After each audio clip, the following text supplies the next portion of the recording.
I'm gonna give you 5 tips that are gonna make you a better editor. How am I gonna make you a better editor after one video? I'm gonna rewire your brain. Let's get started. Tip number 1, stop using your mouse. I'm sure you've seen a bunch of videos explaining this concept. None of them have really explained what to do in your post-mouse workflow. Okay, so here's what you do. Try and rebind all of your keyboard shortcuts to keys that are under your left hand. So what are these mythical shortcuts that are better than everybody else's? They're platform agnostic. You can use them on Avid, Premiere, Resolve, and if you're on Final Cut, just go to Blackmagic's website, download the free version of Resolve, and I'll be here when you get back. This is how that looks in practice. Here's all the footage that I just shot. Yes, I'm a time traveler. I lay it out and I immediately look at the waveform to see where the big chunks are. I can press my blade tool that I've easily put under my left hand, make some selections. Then I can use ripple delete forwards and backwards to slide everything next to each other. And if there's clips that belong contextually to each other, I can quickly select them and cut them and insert them elsewhere. And since I've probably recorded this in chronological order, I end up with an inflated timeline, but something that's still useful. Now,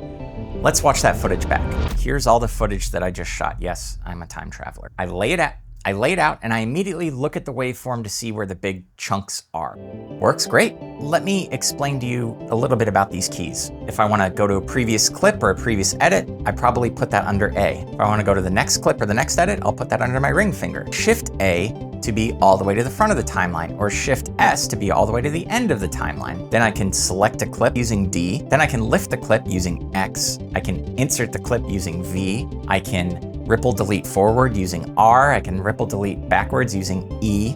Okay, tip number 2. Don't go back and watch anything on your timeline when you're doing your first assembly cut. Plow through your timeline, get everything organized, get it near where it needs to be, and then you can go back in and refine. It's like a sculptor. You want to get the big block down to a smaller block, down to the statue of David. Tip number 3 is a short one. Don't listen to music while you're editing. Yes. Tip number 4, as the editor, fire the director and the writer. It's not your job as the editor to do a one-for-one transfer of the script. The movie is written 3 times. Once when it's written in the script, another time when it's shot, and then the 3rd time when you're sitting down with the footage to edit it. I'll show you this clip from the director of Blackberry and Nirvana, the band, the show, the movie, Matt Johnson, and he explains it better than I can.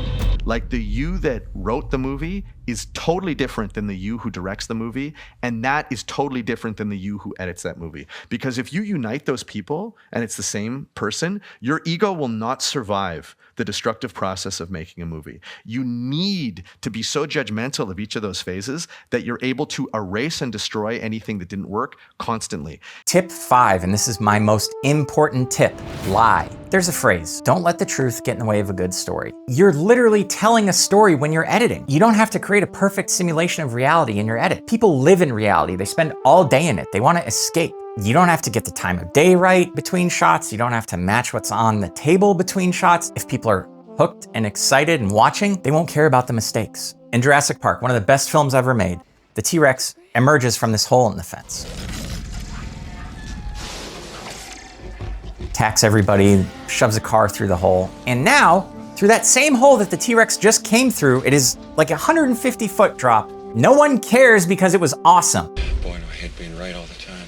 If people are excited and watching what you've made, they won't care about little things like that. Here's another one from the same movie. This shot, Hammond's using a white towel. This shot, Hammond's using a pink towel. No one cares. You probably didn't even know about that till right now. Do whatever it takes in your edit to get the best version of the story. Let's say you have a 2-shot and one of your actors isn't behaving the way you want them to. Mask them out and replace it with a moment from that actor's performance that does work. If you're the director on set, start rolling before you give direction. The person listening to you is going to be much more naturalistic. When their guard is down, it is going to be a better performance 99 out of 100 times. Move entire scenes earlier if it makes sense. Move them later, split them up. Drop shots that have nothing to do with it in there. All that matters is the story, so lie. Don't forget to subscribe if you want to learn more things like this, and feel free to ask me any question you want in the comments. Now go out there, grab a mouse, and get started editing.